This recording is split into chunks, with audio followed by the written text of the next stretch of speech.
Hi, and welcome to the Mental Health Raw and Open podcast. I'm your host, Jody, and I created this show to have honest, candid conversations about mental health in an effort to help reduce the stigma. I'm issuing a trigger warning as many of the topics we discuss may be highly sensitive for some. If you are having suicidal thoughts, please reach out to someone, go to your local hospital, or call a crisis line. In the United States, call 1-800-273-8255, or in Canada, 1-833-456-4566. On today's show, we'll be discussing BPD with a friend of mine from London, England, Rosie Cappuccino. Hey, Rosie, how are you? Thanks for coming to the show. I appreciate it so much since you're so far away. Hi, Jody. Yeah, it's great to be here. Thanks for having me. It's so lovely to be talking to you in person. I know.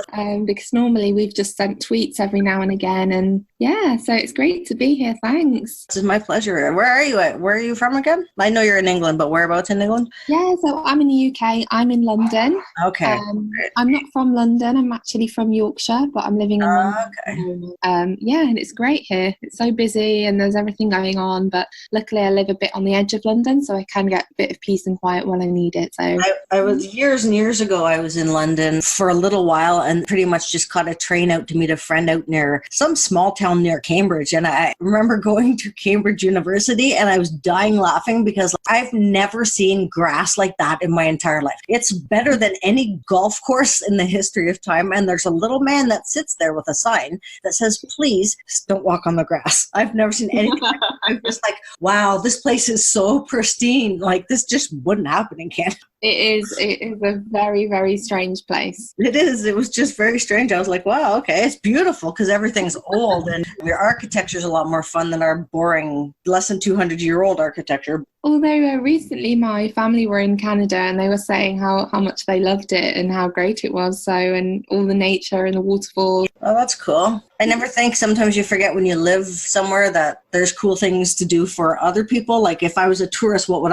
I want to do in Toronto? I forget about all that shit. I live about 40 minutes outside of Toronto. Oh, okay. Big, giant suburb. It's huge. Yeah, I would love to visit one day for sure. You got an open invitation here, so whenever you're like... Oh, thank you.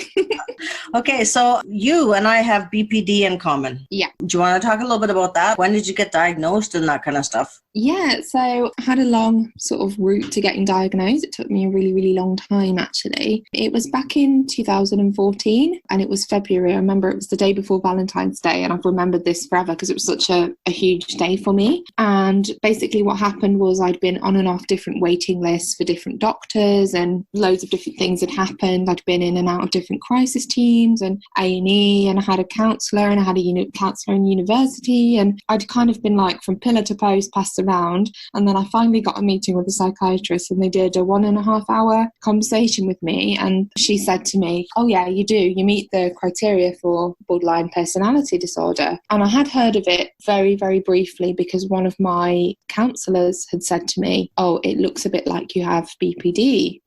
So I didn't really know anything about it other than, very, very, very basic kind of thing. And the psychiatrist who diagnosed me said to me, "Oh, so I'll tell you that you have this diagnosis, but I won't put it in your notes." She said, "I don't want this to go on your medical record because you'll be discriminated against." That's so true. Yeah, the only problem is for me, though, it actually made me feel worse because it kind of made me think, oh my gosh, do I have to hide this now? Or feel unvalidated. Yeah, and I totally get where she was coming from with that, as in she knew that the stigma is so huge, which it completely is, and I'm sure you'll have your own experiences of the stigma. I mean, most people with BPD will know a lot about the stigma and how that is. But for me, it just made me feel like, oh my gosh, I can't even tell professionals about this. So if I can't even tell professionals, how am I even going to tell like friends or family? Right. And it just made me more isolated, actually. Right, yeah, I hear that for sure. I've been into hospital for other things, and then they ask what medication I'm on, so I start listing all this medication, and of course that comes with, well, pretty much what the hell is wrong with you. So as soon as I say BPD, then everyone's attitude changes, like I'm psychotic and this, that, and the other thing. So now I'm last to tell that. I have depression and I have anxiety, and those are what my meds are for. And if you want to go digging deep enough, then you'll figure out about BPD. But But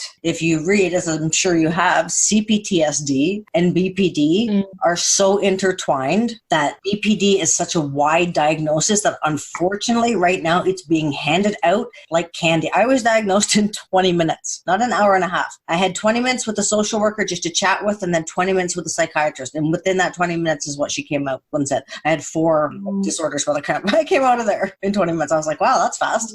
That's 5 minutes of disease. Oh my gosh, that sounds quite irresponsible to do it so quickly. You know, they should have taken way more time, because it's such a huge thing for somebody. It absolutely is. And I don't know what your mental health care are like, but our mental health care, our health care is not too bad, but mental health care it's pretty much horrendous for so many people. The hospital near to me, people were waiting in the hallway for 4 days to get one of 6 to 8 beds in the hospital, not rooms, beds. There's people everywhere the last time I went, like everywhere. They were putting them in little side social rooms because there's just not enough room. That's awful, isn't it? So sad. It just makes me so angry when I hear about people not getting the care. And I don't know how Britain compares to Canada, but I do know that here in this country, in Britain, there's so many people just not getting the help that they need. That's what we're at here too. Whether it's inpatient, so for example, people looking for beds and there are no beds, or people just looking for talking therapies or access to a psychiatrist or psychologist or some sort of professional. Because the issue here, at least my issue that I've experienced, is you'll go to a GP, so like a general, I don't know what you call it in Canada. Yeah, same thing, GPs.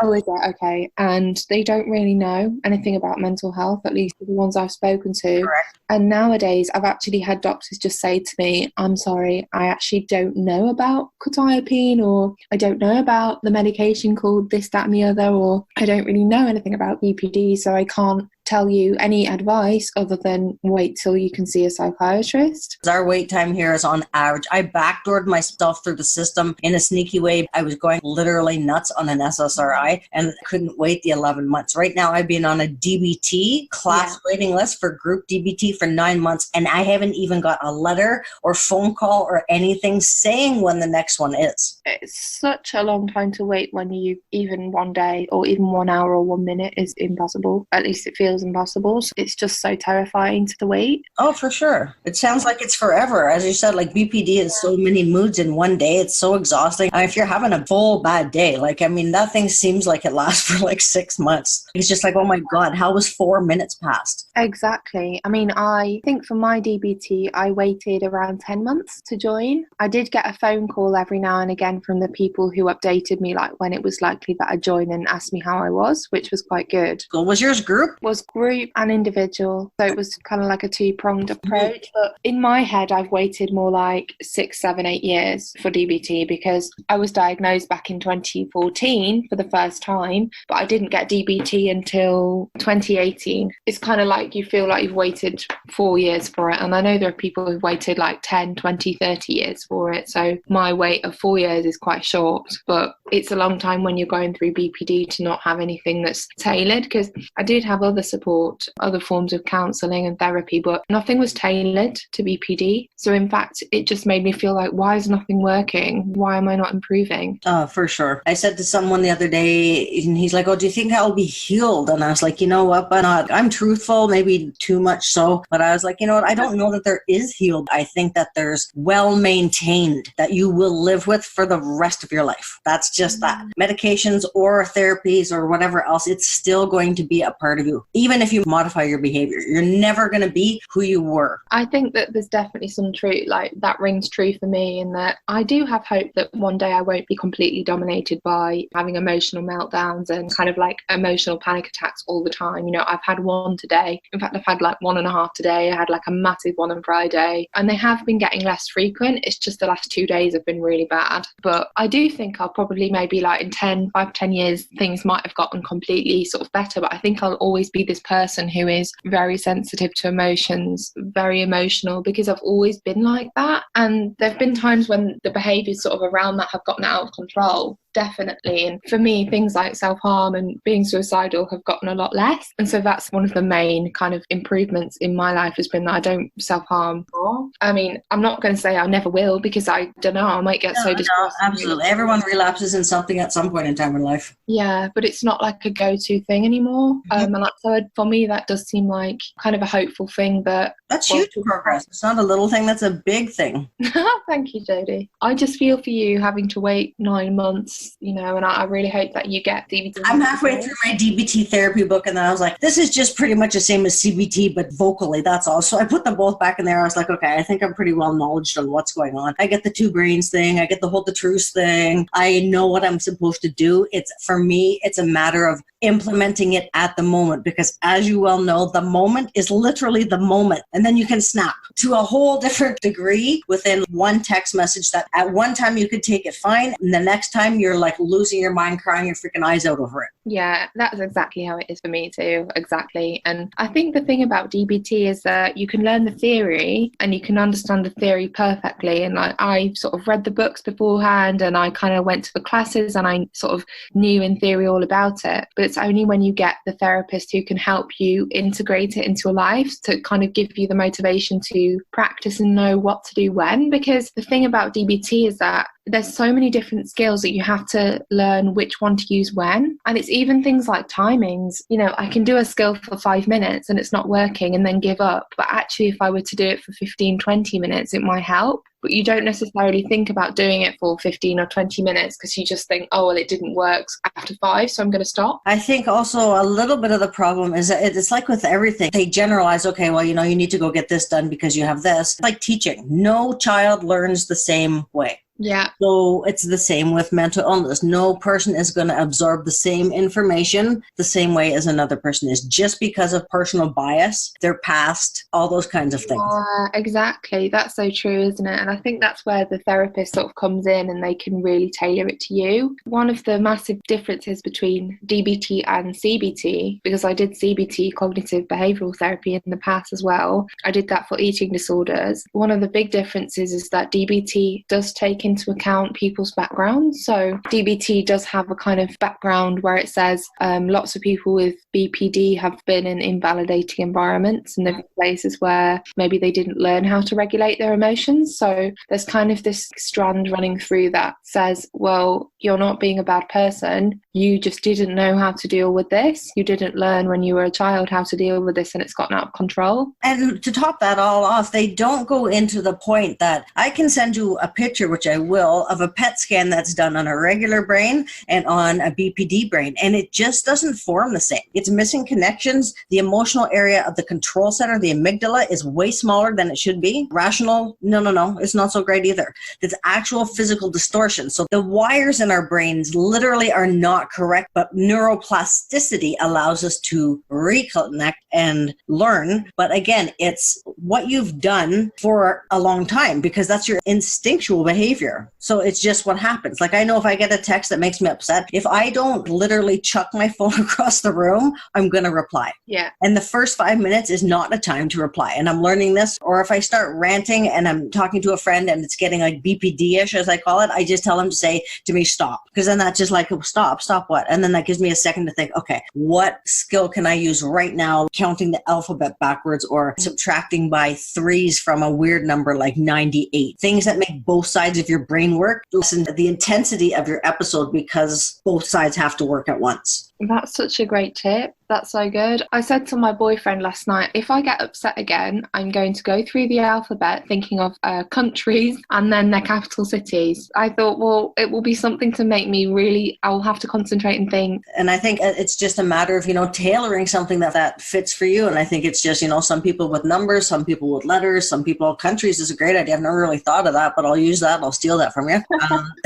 So yeah, I think that's awesome, because coping skills they're one thing to be taught. It's a different thing to be implemented, right? Yeah, absolutely. And it's one size does not fit all. I was explaining this to somebody the other day where, I don't know, you could hear this example of doing DBT skill of distraction by cooking. well, I don't really like cooking, so I'm definitely not going to do cooking for a distraction. You know, it's just so personalized and you have to kind of practice. And I guess it can be hard for people with BPD because they might not know. I don't really have that part of BPD where I don't know my likes and dislikes and goals and stuff. I'm quite like steady in what I like. I've really been the same since I was about 5, and that's why I still like Disney. Yeah, that's awesome. Because a way to keep your inner child alive. Oh yeah, there's no difficulty with me and the inner child. Life is too short to abandon that or have that traumatized. Exactly. But it sounds like you've learned a lot about DBT, learning from books and things. It's just something for me that I just need to know ahead of time, because then I feel like there's some sort of control. I don't do group. I've paid for private therapy. I paid for intensive trauma therapy for 3 years, and now I'm with a different therapist because the other one moved. So it's past all the childhood trauma work and now working on ways to cope with what the trauma in childhood affects my life now, which is BPD-ish. So that's what we're kind of working on, that and coping skills. And I really don't know how to plan for the future. I've had quite a few suicide attempts, and my moms, both of them, my birth mom and my adopted mom, both died before they were 45. So in my head, when I was growing up, I would be dead before that. It was just one of those things. It was so young that she died. I just never figured between the depression and the suicide attempts. And here I am past that. And I'm like, I can't plan ahead like normal people. I know how to survive anything, but I don't know how to, say, okay, in 6 months from now, because every day can be 6 months long in my head. Yes, I think that's so true. And I think when you're going through something so painful, time just can get so confused. So things can feel really quick or really slow. You know, if I'm upset, it can feel like I've just sort of dissociated from the world completely. And in that moment, time is just a non-entity in a way. Do you get the ups? Like I hear some people saying they go from being super hyperactive to being super low. Oh, yeah, I do. I've always explained it. It's not just the downs, it's the ups as well. It's both sides of the spectrum for me. And I guess, in a way, there's positives to that. I think there's big negatives to that as well, because, you know, obviously, if I get really happy, then the crash that comes is can be quite following that. And I think I've had quite a few exciting things happen lately, you know, really positive stuff, and I've been really enjoying a lot of things, but that doesn't actually make me immune from having the lows. In fact, it can make them worse. You know, even something like somebody will get me a gift or something, which is so lovely. I'll be so happy about it and I'll be so appreciative, and then I might be crying later on, and I'm thinking, why am I crying when I've got a really nice gift? Someone was kind to me. And some people have suggested to me, oh, is it because you felt like you didn't deserve it? And I don't know if that's quite right, because I don't think it's that.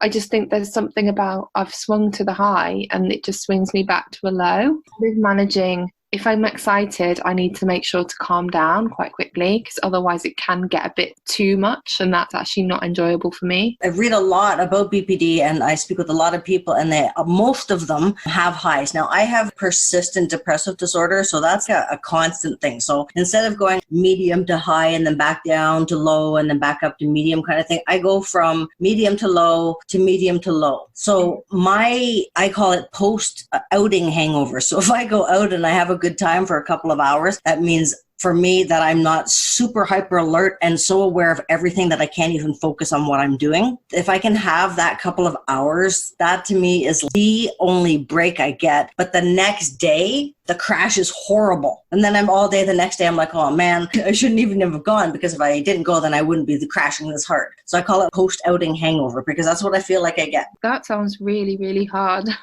Because it's like, you must be worrying. Are you worrying when you're having a nice time that what the impact's going to be? You're kind of like just walking around waiting for the other shoe to drop. You know, like something's got to happen. If something good is happening, then I'm just always expecting, preparing, because I was like very badly abused as a kid, like for very many years, and it just like traumatized me so much that there's certain parts of me that are just, with or without therapy, that's just who I am. That's the core of my being, and survival instinct will kick in for me, and then I almost go numb during that little phase, so I don't feel too up or too down. But then again, as soon as that stops, boom, I get the crash again. So it's just more unexpected because I'll wake up every day and I'm like, oh my God, what is happening? Is it 22 moods today? Maybe I'll only have 17. So that's my difficulty with it. And now learning to do things like gratefulness and taking 5 minutes for myself or half an hour and not feeling like I should be doing something all the time. Absolutely. And I think it's kind of, in a way, that's giving yourself the credit as well, because, you know, clearly what you've been through, that is incredibly hard, and you're having the impacts of it even today. And, you know, that's no mean feat to have to go through that and have to go through like 22 moods in one day. And a lot of people don't have to go through that. So the fact that you do, I think a 5-minute rest is like the least you can do, just to kind of, anything that's going to just help you out a little bit, I think is worth pursuing. And that's what I hear from what you're saying, is just... That's what I do, is like the little things that I can, like even try and pay attention to a TV show or a Netflix or something for an hour, or, you know, don't go on my laptop, stay off Twitter for an hour, something just so I can focus a little bit more on me and just relaxing my mind a little bit, because it's just like spinning. I feel like my mind is like, I'm old, so we used to have these spinny top things. I feel like that's what my mind is like. Someone is constantly just spinning my brain. Yeah, I can relate to that a bit, because I'm always worrying about what people think of me. And so it's absolutely exhausting, because I never feel stable in that. Like, I always feel, what's going to happen next? What bad thing's going to be? Oh my God, when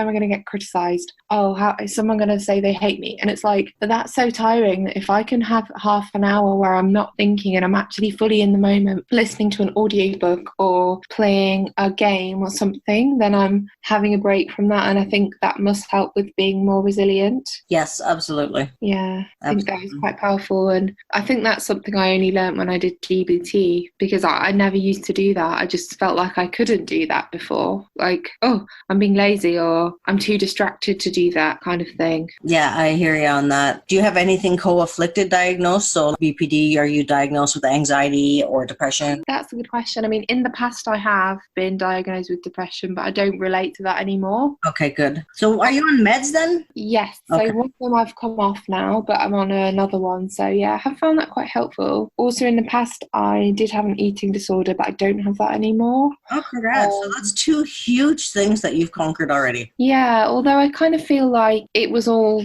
BPD all along, but it was just never recognised as BPD. You know what I mean? It was kind of like, for me, it was just always there, and that was what was fueling my feeling depressed and depression and eating disorder and all that. It was kind of interlinked to that, but I think it does show you that if you can change one kind of, I guess, the eating disorder, if that can change, then other behaviours and other kind of things can change as well. You replaced somehow your behaviors that caused you to eat with something more effective in coping, that allowed your mind to understand that food is fine, it's not dangerous, it's not, or I'm not sure what eating disorder you had, but do you know what I'm saying in general? Absolutely. Although, unfortunately, it did kind of take a turn for the worst, actually. So once I got my eating disorder kind of disappeared, that's when I actually started self-harming more. Okay, that makes sense. Yeah, because it wasn't, the only thing that was addressed was really food, and it wasn't really about the food. It was about other emotional problems, emotional pain. So kind of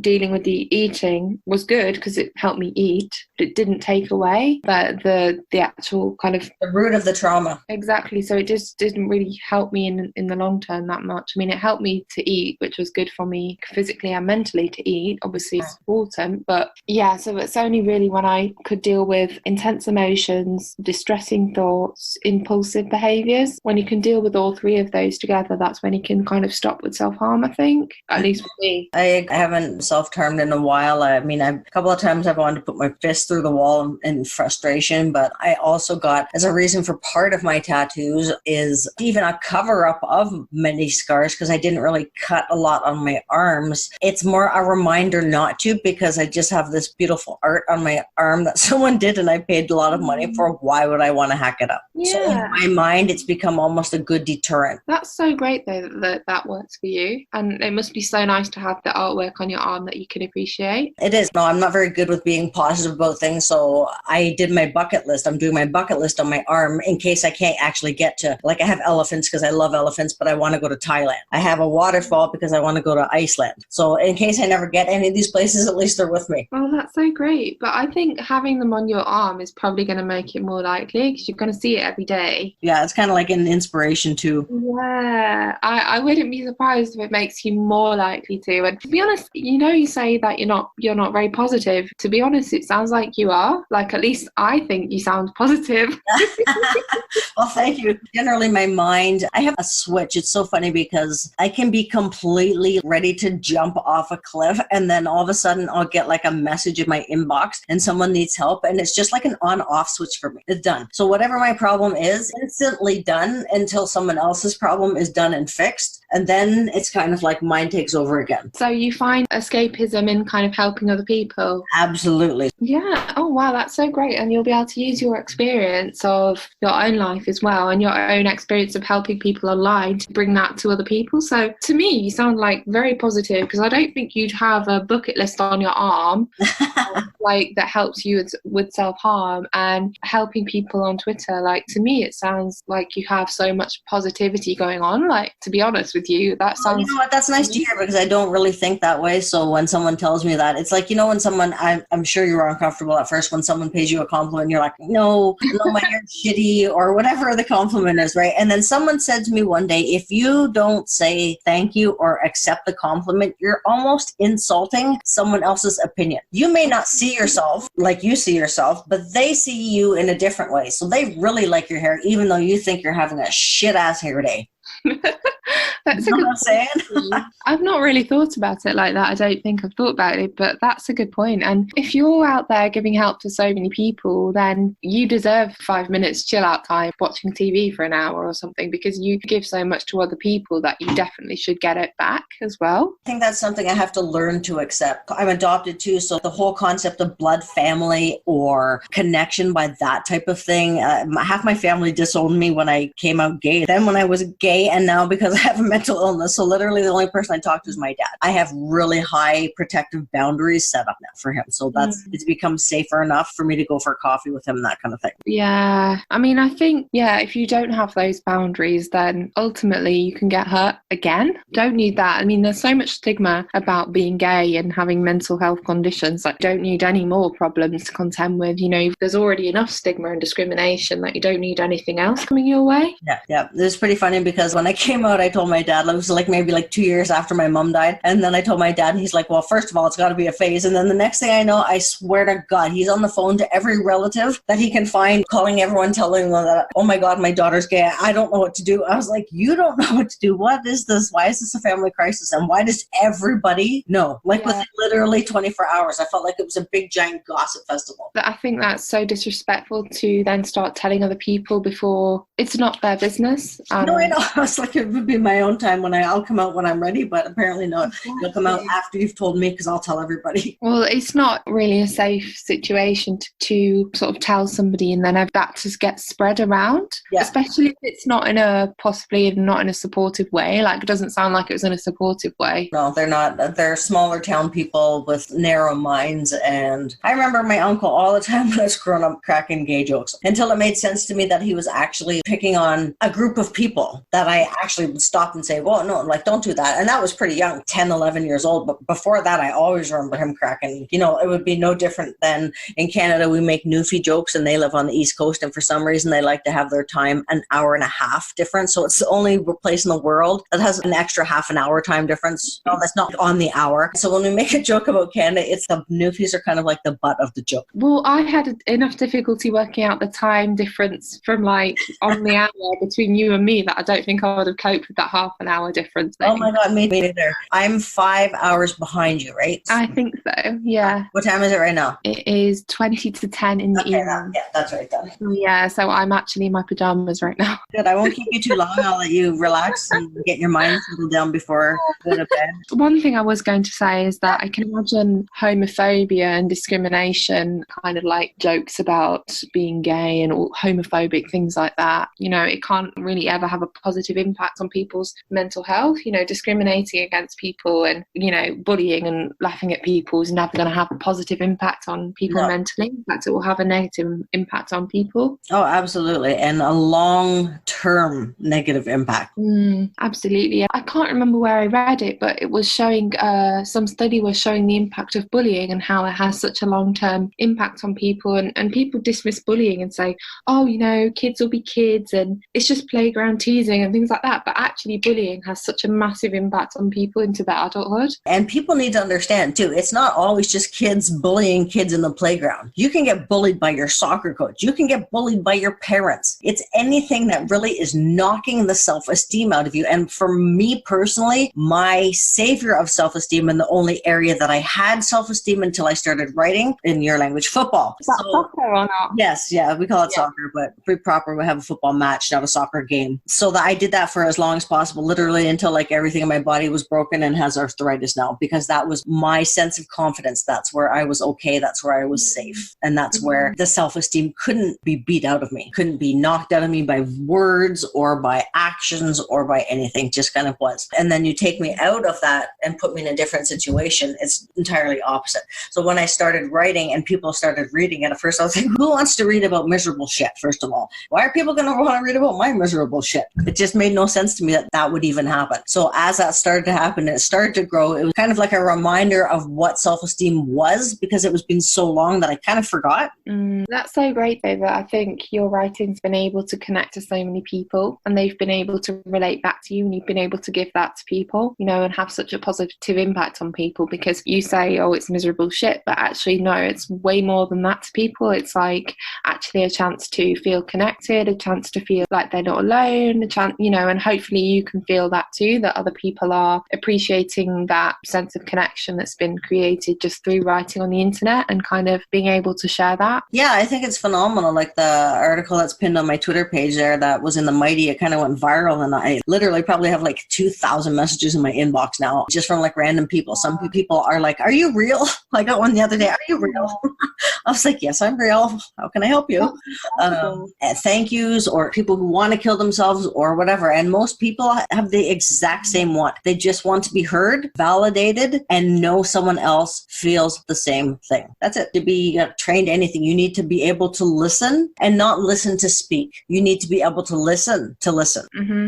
And you need to not think that you know all about that thing. I think there's nothing worse than people who feel like they already know the answer before the other person's actually explained it, knowing they're just assuming they know. I think that's a big problem with people nowadays, is everyone's listening to speak. Your mind is so busy, so the next words are like ready to rattle out of your mouth. You can't get them out fast enough, so you're trying to listen, but at the same time those words are trying to jet out your mouth. It's the way our busy lives and everything is just not, I don't know, have you been anywhere else in Europe? I was in Amsterdam, and never mind Amsterdam because they're all chill because they're baked. But if you go to Rotterdam or something when it's not like as popular, people are still relaxed. When I go to South America, people do not have raised autism rates like we have, or mental health issues as bad as we have. It's just life is at a slower pace. It's looked at in a different manner, and death is approached in a different manner. Death in the Asian culture is just part of the life cycle. Here, you'll do anything to,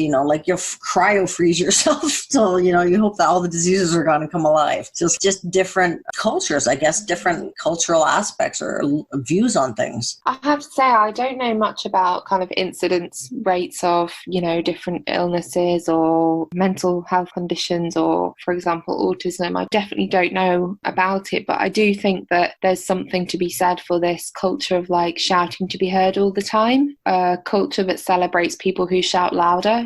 People who shout loud get heard, and people who are maybe quieter don't get as much airtime, or maybe some women don't get as much airtime because, they're getting trodden over by people who enjoy the sound of their own voices, really. And I think if there's a bit more kind of awareness of making sure that everybody gets heard, that's going to have a positive impact on people mentally, because as you probably know, and as I know, like you said a minute ago about those people, they just want to be heard, and they just want to be validated and taken seriously, and they want to know they're not alone. And the only only way that can happen really is if there is space for people to, actually be heard. There's so much chat about speak up about your mental health and like, I'll just talk about it. And there's so many campaigns that just absolutely drive me up the wall because there's so much like speak out, it's great, but only if you actually get listened to. If you don't get listened to, you just end up feeling worse, and it can be really damaging on people. So the campaigns that are so simplistic of like just speak up and tell the truth and all that